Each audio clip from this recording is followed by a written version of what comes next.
अन्नदानाचं महत्व सांगते. ज्यावेळेस अगस्त्य ऋषी च्या झोपडीच्या पलीकडे एक स्मशान होता आणि त्या स्मशानामध्ये एक राजा यायचा. एक दिवशी पाहिलं, हा राजा रोज येतोय अगस्त्य ऋषींनी. पाहिल्यानंतर मी अन्नदानाचं महत्व सांगते. अन्नदान केल्याने काय होतं.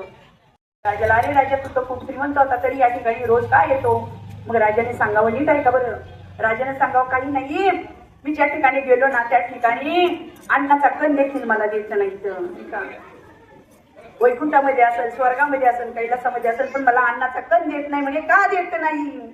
संपत्ती खूप होती, सर्व काही ऐश्वर्य होतं, मी आनंदामध्ये जगत होतो, परंतु मी कधी अन्नदान केलं नाही. अन्नदान मी कधीच केलं नाही, म्हणून मला या ठिकाणी दररोज प्रेत खायला यावं लागतं. म्हणून अन्नदान करा माय बापून. अन्नदानाचं महत्व खूप आहे. एवढं मोठं ऐश्वर्य दिले, आपल्यामधला 10% तरी अन्नदानासाठी खर्च करा, खूप मोठं पुण्य होतं नाही का. म्हणून अन्नदानाचं महत्व आहे. प्रत्येक जण या ठिकाणी जी येतात ती अन्नदान